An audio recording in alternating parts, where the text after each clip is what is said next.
Welcome to the Future of Ground Transportation podcast, where we discuss the exciting innovations that lie ahead for organizational ground transportation. Each episode, we cover topics tailored to those resolving transportation-related challenges and provide tips, tools, and trends that will inspire you to stay ahead of the curve. And now, here's your host, Daniel Perez. Welcome to the Future of Ground Transportation. Today we have a very special guest, Sandra Phillips, CEO of Modo. How you doing, Sandra? I'm great. It's only fairly rainy day in Northwest Pacific rainy country. So fairly good. Thank you. Hey, Thanks for having me. Thank you. Thank you for joining us. I take the rainy day all day instead of the cold weather that we have in here in the Northeast in the U.S., 10 Fahrenheit or -1 throughout the week. So happy to have you here. So let's get started. So for all the listeners, let's talk and dive deep into car sharing. Sandra has a ton of experience into the car sharing sector. So why don't you tell us a little bit, Sandra, before we dive deeper into your background? Tell us a little bit about how you guys started sort of in the transportation mobility space. Yeah. It's a very good question because I actually didn't set out to end up in transportation. I did build over time kind of an unusual combination of education and then experience. And then when I did end up in shared mobility, it all came together. But I have a bachelor's in business administration, and then I added a master's at some point in English with a focus on natural language processing. Now, that sounds very cryptic, but really it's what the large language models are behind generative AI now. So quite forward-thinking tech, alongside with sociology, because I was really fascinated about how human and systems work. And then along the way, I added project management certification. As I said, no intention of getting into transportation. But when I moved to Canada in 2008, in 2010, a role was open for a project coordinator at Car2Go. Now, if you don't remember Car2Go, it was Daimler's Mercedes-Benz entry into car share, and they really revolutionized kind of what car share was. It became, app-based, free-floating, like you pick it up wherever you wanted. And I landed that role partly because of my unique combo. Like, I understood the technology. Like, for all of a sudden, tech became a real driver of this. Um, you have to understand the business case. I was the first employee and the only employee at the beginning. I reported into the US. And then you have to understand the human aspect, right? It relies on infrastructure that's built not in the context of sharing, but also there's humans that all of a sudden you're trying to convince to not own a car, but like share a car. Um, and I've been in the space ever since. I haven't gotten bored. I find it very fascinating, all the different aspects. And, you know, tech keeps driving ahead and humans are trying to I'm saying humans are trying to catch up, which is not exactly true. But I think it always takes longer for humans to change their behavior. Technology is already over there. So it's very fascinating and it brings it all together for me. Got it. Got it. And Sandra, you mentioned earlier that so tell us more about Modo. Now they tell us a little bit about your background. Tell us about Modo. So Modo is the first and oldest car sharing cooperative in North America. Now, what does that mean? That means we're member owned. We have 35,000 members across 25 municipalities in British Columbia, Canada. The majority, I will say, are in Metro Vancouver, but we are across BC, not just Metro Vancouver. We have 1,000 vehicles. 1 in 5 is electric. We have a very mixed fleet. The goal is to have the right type of vehicle for whatever you need. So we have anything from, a Fiat 500e to a ProMaster van to even accessibility vans. We have 2 accessibility vans. We're very much integrated into neighborhoods. Because we're member-based, we started in one little tiny neighborhood in Vancouver and grew from there outwards. And we're embedded, like, you have to think of us almost like a neighborhood mobility hub. Like, every neighborhood has a handful of motor vehicles, and then we keep growing out from there. And in recent years, Modo has and we have worked very extensively with public transport and integrating better because we know from our own data that our members, we're not the only key in their wallet. They have a bike key and they have a Compass card, which is essentially the public transit card. And so we're one piece of the puzzle. So we have worked on how we integrate better with, especially with public transport. Okay. So tell us, so you mentioned you have 35,000 members, 1,000 vehicles, and did you mention, if I hear correct, 1 out of 5 vehicles are electric? That's correct. Yes. Got it. So, and walk me through the integration between the user experience at Modo and Transit. Yeah. If So okay, please. for Modo, it's like you download an app, you sign up. We have a sign up process, like we have to check a bunch of documents. Um, and then the app becomes like your booking system. We do have a physical key because if you've never tried car share, I will explain it to you. If you have, you know this. Um, the phone works great if you have great cell reception. But if you're underground in an underground parkade, or if you're in a more remote area in BC and you don't have great cell connection, that doesn't work. So we have what's called a fob. It's like a little tiny key tag that helps you unlock the car. And that is your key to get into the car. Everything else is automatically done, like your billing. We deal with fuel. Yes, we ask members if it goes below a certain percentage to fuel up. But really, we have a fleet team. We have an in-house fleet team. We have an in-house member care team that deals with this. Insurance is part of the package. Maintenance is part of the package. Currently, our fleet is, I think, under 4 years old. So the cars are relatively new. Um, what else can I tell you? You were asking about electrification and integration into public transport. So there's different ways we integrate into public transport. One is across Metro Vancouver, we're often right next to bus or SkyTrain stations. There is what we call a hub, and then there's multiple. You have electric vehicles, you have a regular car, a sedan, you have a van, and it's all kind of in a hub, so you can pick and choose. That works best when there's also a lot of residential density. I do not recommend that to, do that far outside of town, but when there's residential um, density.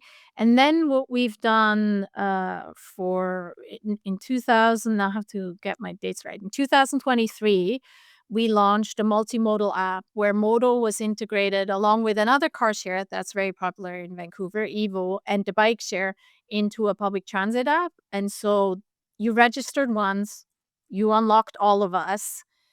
Your Compass card, which is the transit card, became essentially the token. You know how I mentioned we had a little fob? That became the token to get in and out of the cars. You put one credit card and the system figured out who you need to pay.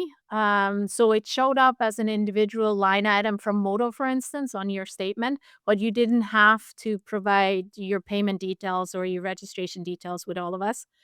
Um, yeah, so that's how we integrate, like physically being where they arrive and then digitally kind of through this very specific app. It's a pilot, like most things in public transport, but Got um, it. yeah. Got it. Awesome. Awesome. Thank you for the background. So, what are the main current challenges that you are experiencing a Modo or just overall in your industry? I think there's a few different ones, and I'm gonna give you two, one on the technical side or technology side, and then the other one more on the human side. On the technology side, um, I mentioned the electrification. Our biggest challenge is that infrastructure around electrification is being built out exactly how we did it for the car. It's tailored around the individual car owner. So in BC, we have rebates to get electric charging infrastructure in your house if you're a homeowner and a car owner. We don't have the same incentives or ability, to build the same thing in the public space for shared cars because you don't want to tie one shared car to one piece of infrastructure. So my team has been quite creative in tackling that. Like we have programs like what we call an unpaired EV program where the car is actually not tied to an infrastructure and members or my team redistribute it, charge it, and bring it back to the location. It works. It works at 200 cars out of 1,000. It would be a real challenge to make that work for 1,000 because we just don't have enough infrastructure. On top of that, all the infrastructure is kind of fragmented.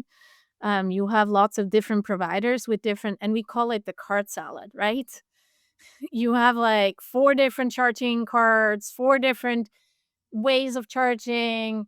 Like a Toyota BZ4X has a different plug than a Fiat 500e.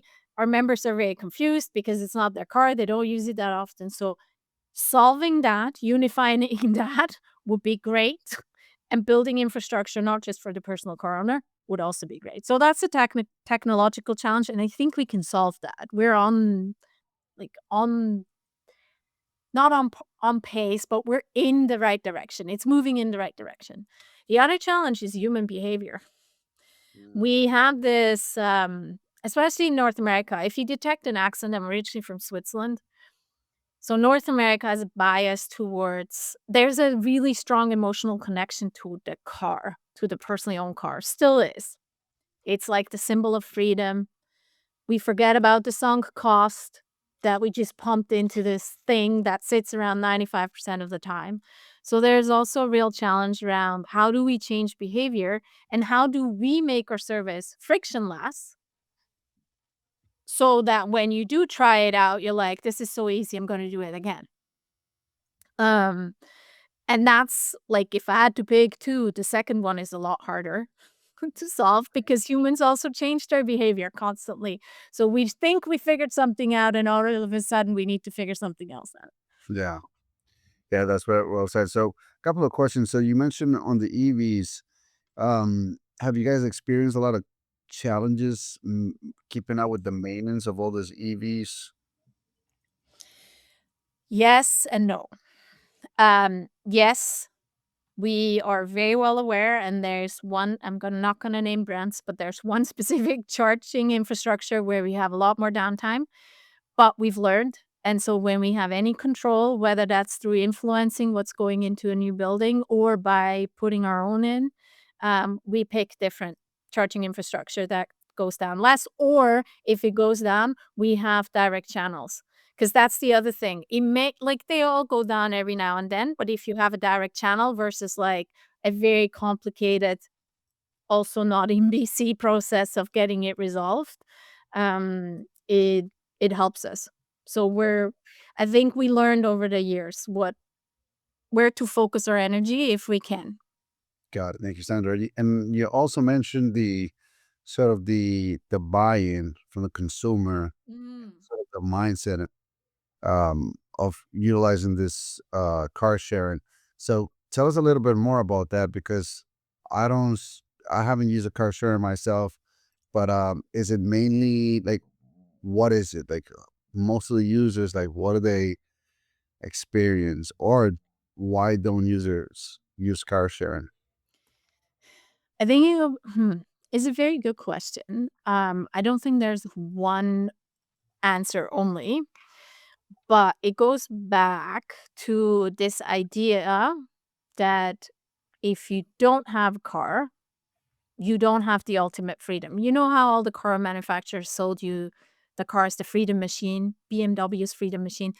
They did a really good job in that. And so the idea of owning a car, having the ultimate freedom, a lot of people are like, but what if? What if there isn't one in available when I need it? And then for that one time, they will buy a car. And once they bought a car, they're locked into the car because you just put down a lot of money. Probably your second expensive item, apart from your house, is the car. Um, you're not going to try something else. So I think there is that, and it's so unconscious. It's what's called motonormativity. Everything is built around the car, right? Even like our streets. They're not built for the pedestrian or the cyclist. They're built for the car. Like, it's subconscious reinforcement of this culture. So I think that's the first thing. So you got to somehow show that we're reliable. And going back to my comment earlier, reliability is not only car sharing is always there for you. Car sharing is there for you when you really need it. Like, you need to move houses. Great, you need a van. You can't do that with public transport. But you need, like in Vancouver specifically, you want to go out to a Canucks game, better not bring your car downtown. Take transit downtown. So then you have another option. Or we also have, over the last 10, 15 years, Vancouver has built out its cycling infrastructure quite tremendously. But we also have, like, the second largest market for us is Victoria, on the island. And that's a very heavy cycling culture. So they cycle, and this is what I'm trying to say. You have to have a reliable ecosystem around it. If everything is tailored around the car, like if you live in a small rural community in BC, you won't have the transit infrastructure, like frequent buses. You won't have cycling infrastructure.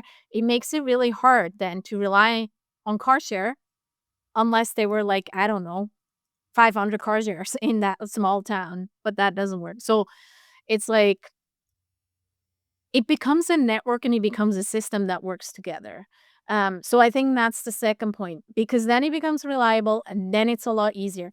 And I think the last thing is, and this is actually why I think at the moment we have another kind of boost of car share, is because when affordability becomes a real challenge for people, and how, like, housing and transportation are your two major buckets for most families.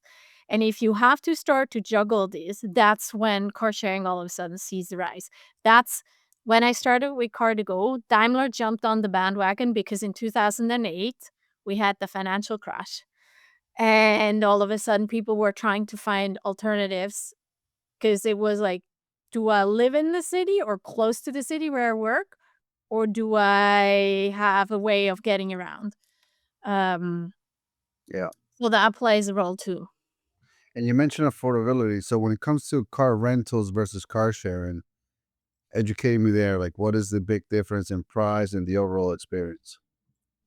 So I'm going to start with the experience. The very first big difference is car sharing is once you're signed up, you do not need to go to a counter.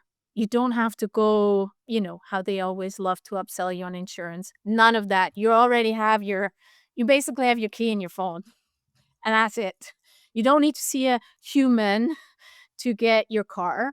You pick it up yourself. You book it where it's most convenient. So I think that's the first big difference. From a pricing perspective, there's two different models. Modo's model is, we have usage fee per hour and per kilometer. If you're a Modo Plus member, which the majority are, which is essentially you're a shareholder in our company, you pay $5 an hour.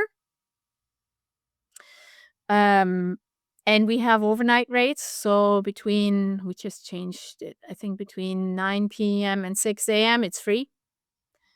So it's a lot cheaper. We have day rates. The maximum is $100 plus tax, which is a lot cheaper than a car rental, especially in the summer months in BC. Like, you'd pay for a week, you'd pay $300, $400. Um, so Yeah, got it. So just to transition a little bit, Sandra, and when it comes to a lot of the listeners are bus operator, transit agencies, truck companies. How do you guys manage from the fleet management side? How do you guys manage 1,000 vehicles, the maintenance, the GPS? Like, tell us a little bit about the ecosystem from the management perspective. So just like, your large trucking companies, we have a GPS, like a telematic unit embedded in all our cars. It's specific to car share because we need to control access, right? We have you, Daniel, and me, and like 34,000 other people. So we have to control access for a lot of drivers, not for a handful of truck drivers. Um, but we have telematic units, and then an access unit that is in the windshield. Um, when it comes, it's actually really interesting. I had an interesting conversation around safety and shared systems. There There's a bit of a misconception, I think, in this space. Like, shared systems often operate with a higher standard because we know exactly where our cars are. We're in BC, we're not allowed to track when you're driving, where you're driving, but we know when it's parked and goes back. Like, when you fob in and out, we will know where the car is. Um, we actually screen access and people that become drivers a lot more stringent than, your normal person that can buy a car. Um, we're checking their driving abstracts, and there's like, if you have it's we have a point system. If you have more than 6 points in the last 2 years, you're not allowed to drive a car share. You could totally go and buy your own car. Um, so there's a lot of technology in the cars. Now that constantly evolves. Like, and this is actually where I find it's very interesting what's happening with autonomous vehicle, because with autonomous vehicles, you all of a sudden have vehicles that have a lot more software and control to ensure there's no cybersecurity attack. And we have a telematic system or a telematic device that's installed after. It's not installed at factory, so it's installed after. And so now we're starting to have conflicts between, like, for instance, we're currently not getting any vehicles that have ADAS systems because they're trying to lock our system out. So it's going to be really interesting. And there's some car manufacturers that are open to basically open a car share settings so we can directly tap into, where in other cases we will always have to rely on aftermarket pieces that we install. Um, God, thank you. No, that's a great input there. When it comes to, you mentioned autonomous vehicles, Sandra. mhm. So tell me your perspective on the innovation of autonomous vehicles. What is it that you're seeing down the line? If you had a crystal ball, what would that crystal ball tell you? Well, I feel like the crystal ball keeps telling us the same thing for the last 15 years. But that aside, um, I think we talked about my previous role at MoveMe. And so with MoveMe, I co authored a national report for the Canadian government looking at Canada's automotive future and how, connected, autonomous, electric, and shared will impact that. And I actually think M and you have to keep in mind that I'm ta looking at this from a lens of Canada. I actually think in Canada, most likely, we're gonna look at autonomous on the long distances between urban centers. We have a trucking industry that is struggling with workforce, and we have long straight stretches, right? Between our urban centers, like very long stretches in some cases, and they're very straight. So that's what, at least from the report's perspective, that was the recommendation, that it most likely will start there rather than in urban centers. Having said that, I actually think in urban centers is where the connected, autonomous, electric, and shared will come together. And we've seen that, right? Waymo is like a shared fleet. It's not you as an individual own an autonomous car. Is like, it's a fleet of taxis. And similarly, I don't know if you're familiar with Moya, Volkswagen experiment. They're gonna go live. Actually, I think they're going live this month with two tests in Berlin and somewhere in Norway, Oslo. Um, And they actually, going back to your comment earlier that you also have transit authorities in Europe, they're teaming up with transit authorities to test autonomous fleets of shared vehicles. Um, so I think there is a real potential for making the shift also to shared fleets rather than individually owns. I also think from a price point, it's the only way that it's going to start. Yeah. And how do you think is that going to impact or sort of help the car sharing experience for you guys? So I said, currently we have a bit of a challenge because what we're needing to know and what they're building into cars, like we're having a bit of a conflict from a technical perspective. But I think that's something to be figured out over time. I always say car share is at the end. Like if you want to boil us down to something very simple, we're a fleet management company. We know how to control access. We know, how to charge for trips. We know how to deal with things like people forget things in cars, people take their pets and leave a mess. We know how to deal with all of this. We learned this over the last 29 years. And we have processes in place. And so ultimately, it's just not having a physical driver anymore, but still managing the vehicles and passenger access. Yeah, that's well said. And as far as the future in the next 5, 10 years, when it comes to, we talked about autonomous vehicles. What are your thoughts when it comes to flying vehicles, with the addition of the autonomous vehicles? I don't know. I feel like we have a lot of challenges to solve on the ground before we move them into the air and just reproduce the challenges. Having said that, I actually find, and again, I'm coming at this from a Canadian perspective. We have a lot of very remote areas, and I actually find drones, specifically drone technology, quite fascinating for very rural areas that we struggle with serving. Like, sometimes ice roads are not ice roads anymore because they're melting and then they can't get um, deliveries because it's one giant muck road until the summer when it dries out. And so drone delivery has a very unique place, but this is obviously not in the urban space. This is more outside of the core centers. Yeah, well said. And just to transition here, what is the best business advice you ever gotten, Sandra? Um, Early on, it was, "You can't do this. This is impossible. Nobody has done it." I'm fairly stubborn, and if you tell me you can't do it, I will find a way of figuring out to do it. So that's the first one. Later in my career, it was really surround yourself with like-minded people, and that goes back to the first advice. It's actually incredibly hard to move a boulder up a hill if you're the only one. You need to have other people that are at least supportive or playing in the same, um, field to move it together. So that's probably my second one, and currently the one I'm really heavily leaning on.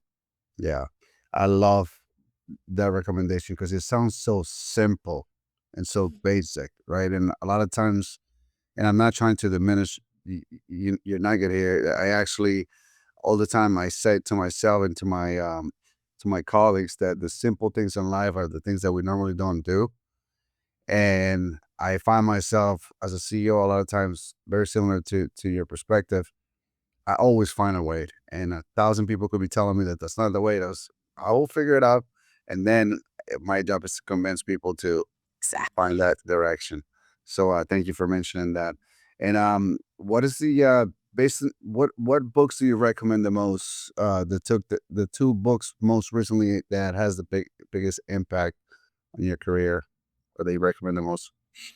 So I'm just gonna give you an author that I keep going back over and over, William Ury, anything around his conflict negotiation, because going back to what we just talked about, finding and convincing people, sometimes it's also being okay with that we have different opinions and we actually have a conflict between the two of us.